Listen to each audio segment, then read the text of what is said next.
अब खबरों की तफसील। दिल्ली में पीएम मोदी और बांग्लादेशी वज़ीर-ए-आज़म शेख हसीना की मुलाकात हुई। मुलाकात के दौरान दोनों के बीच कई मुद्दों पर बातचीत हुई। मीटिंग में दो तरफा रिश्तों को मुस्तहकम करने पर भी तबादला ख्याल हुआ।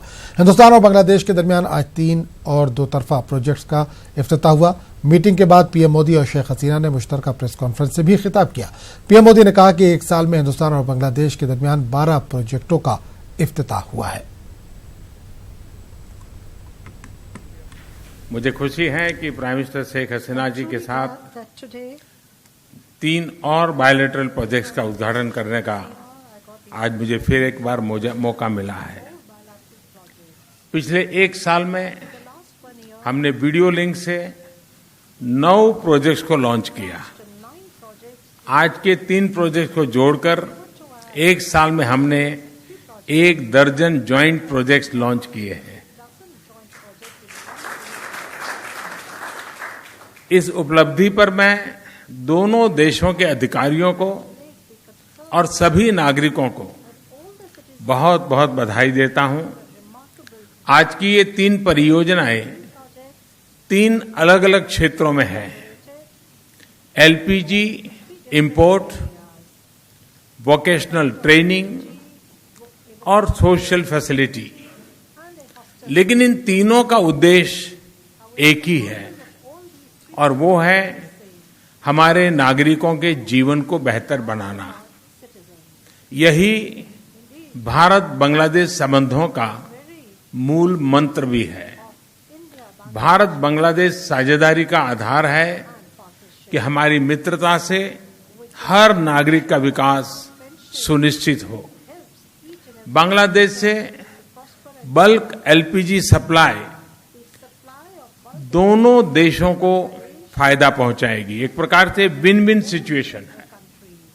इससे बांग्लादेश में एक्सपोर्ट्स, इनकम और एम्प्लॉयमेंट भी बढ़ेगा। ट्रांसपोर्टेशन दूरी 1500 किलोमीटर कम हो जाने से आर्थिक लाभ भी होगा और पर्यावरण को भी नुकसान कम होगा। दूसरा project Bangladesh India professional skill development institute Bangladesh के औद्योगिक विकास के लिए कुशल मैन पावर और टेक्नीशियन तैयार करेगा। जम्मू कश्मीर के जिला अनंतनाग में मिलिटेंटों ने ग्रेनेड हमला किया। इस हमले में 10 अफराद जख्मी हुए। यह हमला डीसी ऑफिस अनंतनाग के करीब किया गया। इस हमले में एक ट्रैफिक पुलिस एहलकार और एक सहाफी भी जख्मी हुआ। जख्मी पुलिस एहलकार की हालत नाजुक बताई जा रही है। सिक्योरिटी फोर्सेज ने इलाके में बड़े पैमाने पर सर्च ऑपरेशन शुरू किया है। मिलिटेंटों की तलाश जारी है।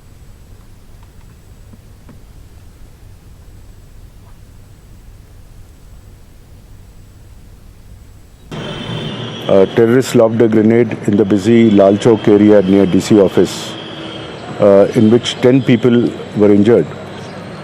Except one, all are minor injuries. The one person who's injured is being treated in the hospital. All the persons, except one, there was one selection grade constable of traffic police. Besides, all the injured were civilians. Sir, do you suspect any output behind this attack? Yes, it is definitely a terrorist act, and the way it was conducted, the target was civilians, and it was perhaps an attempt by the terrorists to scare them and spread terror and to dissuade people from going about their normal day-to-day activities. Yes, perhaps it was definitely an act of terror aimed at the common people, and perhaps to dissuade them from going about their daily jobs. Sir, definitely there will be a panic after this attack. What would be your message to the public? We are confident that we will, get to those behind this attack, and the legal consequences for those involved will follow. और ये grenade तब फेंका गया जब यहाँ पर DC office में मुलाजमीन आ रहे थे और लोगों का जो हजूम था वो भी यहाँ पर मौजूद था। तो पुलिस के मुताबिक ये एक कोशिश हो सकती है, क्योंकि जिस तरह से माजी में देखा गया है इन दिनों में जो रश है आम लोगों का वो लाल चौक में बढ़ रहा था, और पुलिस के मुताबिक इस रश को रोकने के लिए, इसमें रखना डालने के लिए मिलिटेंटों ने ये कार्रवाई अंजाम दी। जो ही ये ग्रेनेड दागा गया तो उसके बाद जो पूरा इलाका है उसको कॉर्डन ऑफ किया गया है। और आप मेरे पीछे देख सकते हैं कि किस तरह से सिक्योरिटी एहलकारों ने इस पूरे इलाके का मुहासरा किया। और ये वो बिजी एरिया है डीसी ऑफिस का जहाँ पर ग्रेनेड दागा गया था दफ़ा 370 की मनसूखी के बाद। जिस तरह से दुकानें और कारोबारी इदारे बंद हैं और सड़कों से जो आम ट्रैफिक की नकल हमल है वो भी मुतासिर है। ऐसे में जो आम लोगों की मूवमेंट है वो कुछ दिनों से उसमें इजाफा देखने को मिल रहा था और पुलिस ने ये बात साफ कर दी है कि इसके पीछे वो मिलिटेंट है जो ये नहीं चाहते हैं कि जो आम लोगों की मूवमेंट है वो यहाँ पर बढ़ जाए। नेटवर्क 18 के लिए लाल चौक अनंतनाग से मुदस्सिर कादरी। तो इस वक्त बड़ी खबर आ रही है आईवी ज़राए के हवाले से। खबर है दिवाली और छठ पूजा के मौके पर दहशतगर्द कर सकते हैं हमला। झारखंड और बिहार में मुमकिन दहशतगर्दाना हमलों का अलर्ट जारी किया गया। आईबी ने झारखंड और बिहार की पुलिस इंतजामिया को इस सिलसिले में अलर्ट किया है। झारखंड पुलिस को उड़ीसा और मगरबी बंगाल से मुत्तसिल सरहद पर नजर रखने की हिदायत दी गई है। बिहार पुलिस ने नेपाल और झारखंड से मुत्तसिल सरहद पर चौकसी रखने की हिदायत दी है। आपको एक बार फिर बता दें आईबी ज़राए के हवाले से खबर है दिवाली और छठ के मौके पर दहशतगर्द कर सकते हैं हमला। झारखंड और बिहार में मुमकिन दहशतगर्दाना हमलों का अलर्ट जारी किया गया है। आईबी ने झारखंड और बिहार की पुलिस इंतजामिया को इस सिलसिले में अलर्ट कर दिया है। झारखंड पुलिस को उड़ीसा और मगरबी बंगाल से मुत्तसिल सरहद पर नजर रखने की हिदायत दी गई है। बिहार पुलिस ने नेपाल और झारखंड से मुत्तसिल सरहद पर चौकसी रखने की हिदायत दी है।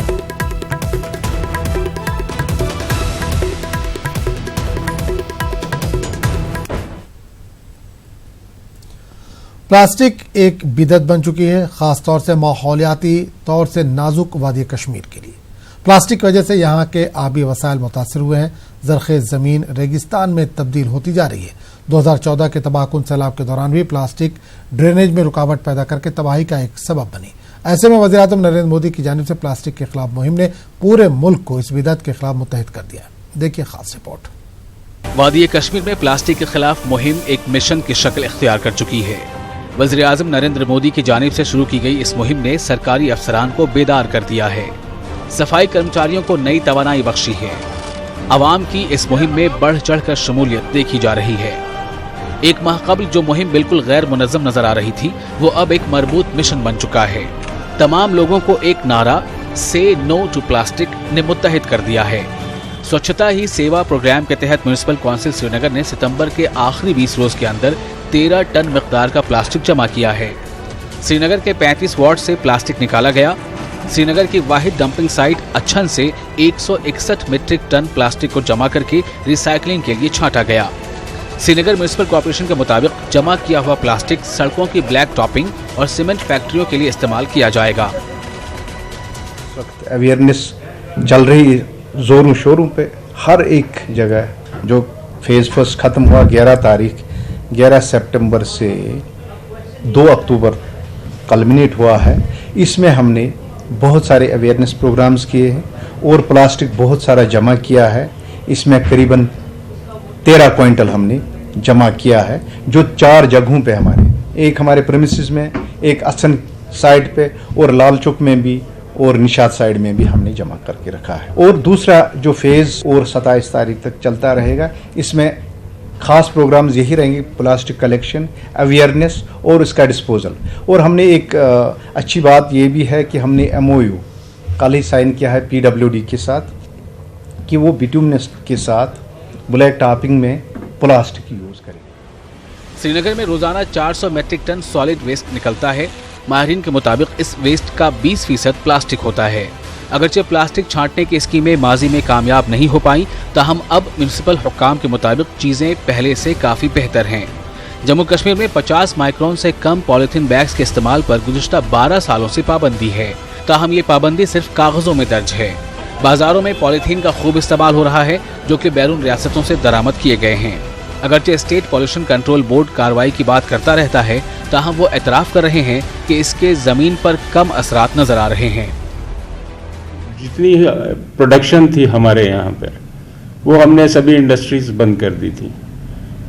अब जो जिनको लाइसेंस मिला है वो ऐसी इंडस्ट्री हैं जो 50 माइक्रोन से ज़्यादा प्रोड्यूस कर रहे हैं। तो इसलिए बाहर से आता है ज़्यादातर, जो है ट्रेन्स के थ्रू आ जाता है, ट्रक्स के थ्रू आ जाता है, क्योंकि एक छोटा सा पैकेट भी काफ़ी प्लास्टिक ला सकता है। तो इसलिए इसको डिटेक्ट करना काफ़ी मुश्किल है। हमारी कोशिश रहती है, हमने एक प्लास्टिक चेक पोस्ट भी बनाया है लखनपुर में, और आज तक हमने 400 मीट्रिक टन जो है सीज किया। कुछ माहिरीन कहते हैं कि पॉलीथीन के बेहतर मुतबादिल की अदम मौजूदगी के चलते इस पर मुकम्मल तौर पर पाबंदी लागू करना मुश्किल है। काफी रिप्लेसमेंट भी दे दिया हमने। कुछ दुकानदार आज रखते हैं जूट के बैग, आप भी देखते हैं, जैसे बहुत सारे जहाँ पे प्रोविजन स्टोर्स, बड़े बड़े दुकानदार हजरात वो तो रखते हैं, लेकिन यहाँ पर भी कई बार उन्होंने वेंडर्स को दिए हैं ये रिप्लेसमेंट जूट बैग्स, और वो उठा के, लेकिन फिर अगले दिन जब जाते थे हमारे टीम्स वहाँ पे, एनफोर्समेंट टीम्स, वो देखते थे वहाँ पर फिर पॉलीथीन और वो चीज़ें गायब करते थे, या तो वो बेचते थे या कहीं और करते थे। ये परेशानी है। ये भी मेरी रिक्वेस्ट है उन वेंडर्स हजरात से भी, इनके खिलाफ भी अब कार्रवाई होगी, कानूनी कार्रवाई होगी अगर वो प्लास्टिक का यूज़ करेंगे या पॉलीथीन का यूज़ करें। सिर्फ नारा यही होता है, ban on single use plastic, इसमें पॉलीथीन भी आता है, प्लास्टिक भी आ जाता है, लेकिन इसमें रूल्स भी बने हैं, बायलाज भी बने हैं। अगर लोग अभी भी बेदार नहीं होंगे तो इनको ये परेशानी झेलनी पड़ेगी। कश्मीर में कई म्युनिसिपल कमेटियों ने बेदारी प्रोग्राम शुरू कर दिए हैं। वो प्लास्टिक के खिलाफ मिशन में आवाम की शिरकत भी तलब कर रहे हैं। अगरचे इस मजबूत मुहिम से प्लास्टिक की बिदअत खत्म हो जाएगी, ताहम वादी कश्मीर में कई हिस्सों में कचरे की निकासी में कई मसाइल हायल हैं। कई अजला में डंपिंग साइट्स का फुकदान है। इसकी वजह से ये प्लास्टिक अक्सर आबी वसाइल में मिलकर मसाइल पैदा करते हैं। बहरकैफ प्लास्टिक को खत्म करने की जंग में अगर वाकई कामयाबी हासिल करना है तो हुकूमत को साइंसी डंपिंग साइट्स बनाने होंगे। न्यूज़ 18 उर्दू के लिए श्रीनगर से शब्बीर अहमद की रिपोर्ट। तेलंगाना में आरटीसी के मुलाजमीन की हड़ताल का असर देखा जा रहा है। सड़कों से बसों के गायब होने की वजह से लोगों को मुश्किलात का सामना है।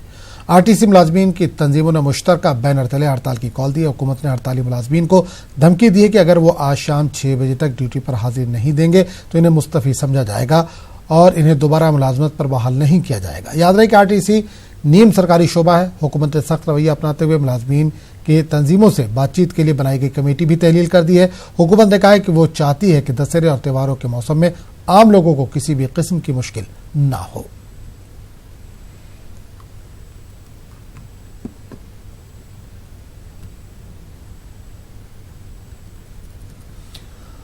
आरे में दरख्तों के बड़े पैमाने पर कटाई के खिलाफ एहतजाज का सिलसिला जारी है। एहतजाजियों के बड़ी तादाद में जमा होने से रोकने के लिए पुलिस उन पर सख्तियां कर रही है। मुंबई पुलिस ने 200 लोगों को हिरासत में लिया है। दर्जनों लोगों की गिरफ्तारी हुई है। आर्य कॉलोनी में दफा 144 नाफिज कर दी गई है। शिवसेना लीडर प्रियंका को भी हिरासत में ले लिया गया था।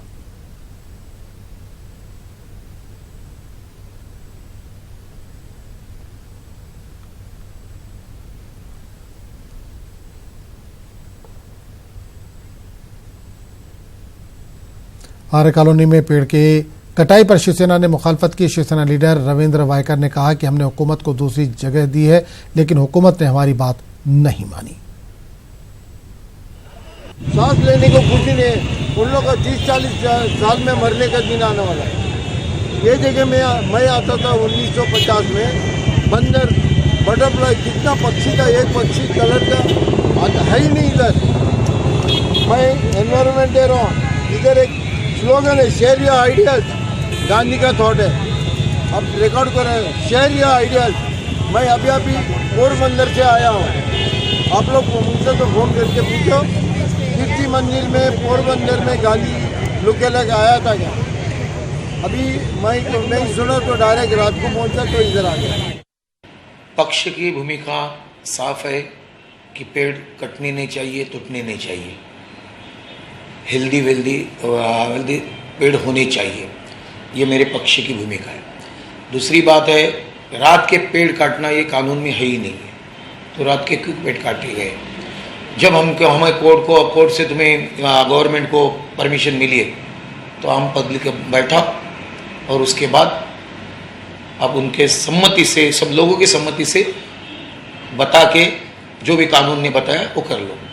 तीसरी बात इनको ये कहना चाहता हूँ कि जब मैंने सारीपुर नगर का पर्याय दिया था कि जहाँ का स्लम है लग के ही है, उस आधे स्लम के अंदर से आप उठाते हैं, वहाँ मेट्रो का स्टेशन बन सकता है। तो जब बाकी के लोगों को हम उठा के दूसरे जगह लेके जाएंगे, उनको रिहैब कर देंगे, पीएफपी दे के कर सकते, तो उतने जगह में, यानी वहाँ टेपर जगह है, यानी 1 step 2 step 3 step car parking की शेड हो सकती थी, यानी कार शेड हो सकती थी। और वो एरिया भी उतना जो स्लम है वो भी हो जाता था, उनको जगह मिल सकती थी और कार शेड भी बन सकती थी। तो उसके ऊपर विचार भी नहीं करना चाहिए, उन्होंने किया नहीं, ये गलत बात है। हरियाणा असेंबली इंतखाबात से ऐन कबल कांग्रेस को बड़ा झटका लगा है। कांग्रेस के साबिक रियासती सदर अशोक तंवर ने पार्टी से इस्तीफा दे दिया। कुछ दिन कबल तंवर ने दिल्ली में कांग्रेस सदर सोनिया गांधी के घर के बाहर एहतजाज भी किया था। तंवर ने यह एहतजाज असेंबली चुनाव में टिकटों की तकसीम को लेकर किया है। आज अशोक तंवर ने ट्विटर के जरिए इस बात का ऐलान किया कि इन्होंने पार्टी से इस्तीफा दे दिया। इन्होंने ट्वीट में लिखा कि पार्टी वर्कर्स के साथ काफी गौर व खौस के बाद और कई वजूहात की बिना पर मैं आज पार्टी की प्राइमरी मेंबरशिप से इस्तीफा दे रहा हूं। ये हमने क्राइटेरिया भेजे थे, ये है, आपने जो हमें दिया उसका बहुत बहुत धन्यवाद है। लेकिन जो कमेटी आप हैं, जिन कमेटियों का मैं समझता हूं कि कितना वो इन्वॉल्वमेंट होगा, क्या होगा, वो एक अलग बात है। तो उन सब से मैंने इस्तीफा दिया है। उसके आदेश तो मैं कभी मानूंगा नहीं जिसने हमारे यहाँ पार्टी के आदेश नहीं माने। जिन्होंने कभी पार्टी के आदेश नहीं माने, जो खुद अनुशासित हो, जो पार्टी के आदेश मानता हो, उसके आदेश माने जाएंगे और किसी के नहीं माने जाएंगे। और मैं अंत में यही कहूंगा कि अभी आप 85 बार कितनी टिकटें किसको मिली, लेकिन मैंने इस लेटर में लिखा है कि हरियाणा कांग्रेस कहीं ना कहीं वो जो है कांग्रेस से हुड्डा कांग्रेस बनती हुई नजर आ रही है। लखनऊ में एक शख्स ने इंसाफ के लिए एहतजाज का अनोखा रास्ता अपनाया। लखनऊ के जॉगर्स पार्क में बनी पानी की टंकी पर चढ़कर इसने एहतजाज किया। बताया जा रहा है कि जमीन के तनाजे को लेकर तकरीबन 4 साल से किसी तरह की कार्रवाई न होने से ये शख्स परेशान है। पानी की टंकी पर चढ़े हुए परिवार को 24 घंटे से ज्यादा हो गया है। परिवार को उतारने के लिए अब युद्ध स्तर पर ऑपरेशन शुरू हो गया है। फायर ब्रिगेड की हाईटेक हाइड्रोलिक लिफ्ट वाली गाड़ी यहां पर आ चुकी है। इसको कनेक्ट कर दिया गया है फायर ब्रिगेड की और अन्य गाड़ियों से। इस हाइड्रोलिक लिफ्ट के माध्यम से फायर ब्रिगेड के जवान टंकी के ऊपर तक जाएंगे और इसी से, जो अभी तक जानकारी मिल रही है, इसी से पानी की बौछार मारी जाएंगी उनके ऊपर। यदि वो कोई कोशिश करते हैं खुद को आग लगाने की तो उनको न्यूट्रलाइज किया जाएगा। एक रेस्क्यू ऑपरेशन चलाने की बड़ी तैयारी हो रही है और पुलिस प्रशासन के तमाम अधिकारी टंकी पे नीचे मौजूद हैं। हर तरफ से टंकी को घेर लिया गया है, जाल लगा दिए गए हैं मजबूत किस्म के। यदि कोई भी स्थिति ऐसी होती है कि वो ऊपर से गिरते हैं या कूदने की कोशिश कर सकते हैं तो ताकि उनको सुरक्षित हालात में यहाँ पर कंटेन किया जा सके, इसके लिए पुलिस प्रशासन के सभी अधिकारी यहाँ पर मौजूद हैं। हरदोई के अधिकारी हैं, लखनऊ के अधिकारी हैं और तमाम पुलिस के सिपाही भी हैं जिन्होंने इस पूरे एरिया को एक बड़े रेस्क्यू ऑपरेशन के लिए तैयार कर लिया गया है। 24 घंटे बीत चुके हैं। प्रशासन के अधिकारी लगातार परिवार के संपर्क में हैं, लेकिन वो परिवार अभी भी नीचे उतरने को तैयार नहीं है। रेस्क्यू ऑपरेशन अपने अंतिम चरण में। कैमरामैन गोपी के साथ ऋषभ मणि त्रिपाठी, न्यूज़ 18 लखनऊ। लखनऊ का नाम सुनते ही एक खूबसूरत शहर के नक्शो निगार उभरते हैं, एक खुशनुमा मंजर नजर के सामने आ जाता है। लेकिन ये लखनऊ का एक रुख है। अगर आप इस शहर की तस्वीर का दूसरा रुख देखें तो आपको एहसास होगा कि उत्तर प्रदेश की राजधानी और निफासत और नजाकत के लिए मशहूर इस शहर का हाल क्या है। जी हाँ, आज लखनऊ के बेशतर इलाकों में लोग साफ पानी, सफाई और दूसरी बुनियादी जरूरतों को भी तरस रहे हैं। पेश है लखनऊ से तारिक कबर की खास रिपोर्ट। स्वच्छता अभियान, तरक्की, विकास के नाम पर बहुत से नारे लगाए गए, दावे किए गए, कागजों पर तरक्की भी हुई, लेकिन लखनऊ के बेशतर इलाकों में, बिलखुसूस पुराने लखनऊ के कसीर मुस्लिम आबादी वाले इलाकों की हालत देखकर तरक्की और विकास के सारे दावों की कलाई खुल जाती है। बांस मंडी, नबी उल्लाह रोड, रकाबगंज, नखास, पाटानाला चौक, मसाहिबगंज, गोलागंज, सिटी स्टेशन, किसी भी इलाके में चले जाइए, हर जगह गंदगी, गलाजत और ताफुन और आलूदगी का ऐसा एहसास जिसे लफ्जों में बयान करना मुश्किल है। न नाली है, न नब्दियान है, न कुछ है, न सफाई होती है। नाली और गंदगी ऐसे रहती है। जमादार जब पैसा दो तो जमादार आता है, नहीं आता है।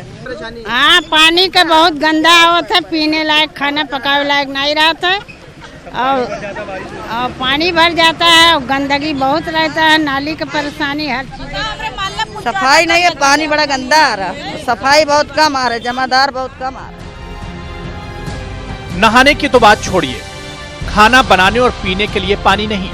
सोचिए ये हाल है उत्तर प्रदेश की राजधानी लखनऊ में रह रहे उन लोगों का जहां से 6 किलोमीटर के फासले पर वज़ीर आला क़याम करते हैं। सैकड़ों मंत्री और अफसरान रोज गुजरते हैं। नाज़रीन, आपने देखा कि किस अंदाज से लोग परेशान हैं। आम शिकायत है कि पानी साफ नहीं मिल रहा है। एक ऐसे पानी की सप्लाई की जा रही है जिसको नहाने से बीमारियां बढ़ रही हैं। इस पानी से खाना नहीं बनाया जा सकता है। लोगों को शिकायत है कि बारीक बारीक कीड़े तक पानी मार रहे हैं और ये हालत उन तमाम मुस्लिम अक्सरियती इलाकों की है जहां पर कसीर तादाद में लोग आबाद हैं। रकाबगंज, कसाईबाड़ा, अलीनगर, महमूद नगर और खदरा का रुख कीजिए तो हैरत होती है कि लोग किस तरह की जिंदगी बसर कर रहे हैं और अरबाबे इक़्तिदार के दावों की हकीकत क्या है। लेफ्ट हैंड पे देखेंगे तो 2 मदरसे भी हैं और जिसे दिन मेरी 10 कदम पे प्रिंसिपल के घर के सामने गंदगी का अंबार है, गायें हैं। इस तरह की परेशानी, ना नाली की सफाई है, ना सड़क की सफाई है। और उसके हालात ये हैं कि आप देखिए गली गली बीमार लोग पड़ रहे हैं, गली गली आवाम जो है परेशानी का हालत ज़िंदगी गुजार रही है। हमारे मोहल्ले को पूरा दिखा लीजिए, कूड़ों के अंबार, गंदगी। हिंदू भाई तो परेशान है, मुसलमान भाई तो परेशान है। गाय रोड पर बैठी हुई हैं, भगाओ तो उनको मार नहीं सकते हैं, ना उनको छेड़ सकते हैं गाय को, और वो हग रही हैं, घूम रही वहीं पर। पूरा बदन खजुआ रहा है। किस वजह से? नहाने गंदा पानी, नहा रहे, नल के पानी आ रहा, पीने से गंदा आ रहा पानी, और नहाने 2 बार नहा खजुआ रहा पूरा बदन। फिर दूसरे पानी नहाता, गर्म पानी करके नहाता हूँ, तब फिर आराम होता थोड़ा। अफसोसनाक पहलू यह है कि इस मौजू पर तरक्की के दावे करने वाले लोगों की जबानें बंद हैं। नगरपालिका के चेयरपर्सन के पास आइंदा 2-3 दिन बात करने का वक्त नहीं। बीजेपी के लीडर कहते हैं कि हालात अच्छे हो रहे हैं, रफ्ता रफ्ता सब ठीक हो जाएगा। राजधानी की हालत ये है तो बाकी शहरों, कस्बों और देहातों का अंदाजा आप खुद लगा सकते हैं। न्यूज़ 18 उर्दू के लिए लखनऊ से तारिक कमर की रिपोर्ट। वज़ीर-ए-आज़म नरेंद्र मोदी की जानिब से प्लास्टिक के खिलाफ चलाई जाने वाली मुहिम का असर पूरे मुल्क में दिखाई दे रहा है। यूपी के अलीगढ़ में अब प्लास्टिक के कप के बजाय लोग मिट्टी के बर्तन में चाय की चुस्की ले रहे हैं। लोगों को मानना है कि हम ऐसा करके प्लास्टिक के खिलाफ चलाई जाने वाली मुहिम का हिस्सा बन सकते हैं। पटना के मुस्लिम इलाकों में पानी के जमाव का मसला संगीन बन गया है। बारिश के पानी ने जहां शहर के कई इलाकों में सैलाब जैसी सूरत हाल पैदा कर दी, वहीं मुस्लिम इलाकों में 1 हफ्ते से जमा हुआ पानी अब बीमारी फैलने का सबब बनता जा रहा है। न्यू मिल्लत कॉलोनी में रहने वाले लोगों का कोई पुरसान हाल नहीं। अब तक हुकूमत का कोई भी नुमाइंदा मिल्लत कॉलोनी के लोगों का हाल जानने नहीं पहुंचा। तो आप देखिए रिपोर्ट, हमें दीजिए इजाजत। आदा। पटना के मुस्लिम मोहल्लों में से एक न्यू मिल्लत कॉलोनी है। ये कॉलोनी वीआईपी इलाका माना जाता है। इस कॉलोनी में आमतौर पर माशी एतबार से मजबूत लोग रिहाइश पजीर हैं, लेकिन इस वीआईपी मोहल्ले का हाल आप जरा खुद देख लीजिए। चारों तरफ गंदगी का अंबार, बारिश का पानी सड़कों पर 1 हफ्ते से जमा है। पानी की निकासी का इंतजामिया की जानिब से नाकिस इंतजाम यहाँ हर तरफ साफ नजर आ रहा है। यहाँ की बदहाली यह है कि कोई पूछने भी नहीं आ रहा है। यहाँ लोग बीमार हैं, ठीक है, वो निकल भी नहीं सकते हैं। पानी तो बाद की बात है, पीने का भी पानी अवेलेबल नहीं है, तो कोई लोग आ नहीं रहे हैं। ये क्यों इस तरह से सौतेला व्यवहार हो रहा है, ये हम लोगों को समझ में नहीं आ रहा है। ये मिल्लत कॉलोनी 3rd फेज की ये हालत है। 7 दिन हो गया, किसी ने विजिट नहीं किया। कानूनी बहुत है, आने जाने का तकलीफ है, खाने पीने का भी हम सबको तकलीफ हो जाता है। हम सब की तरफ भी पूरा पानी जमा हुआ, कोई सुनवाई नहीं हो रहा। बोलते बोलते आदमी थक गया, कोई ध्यान नहीं देता।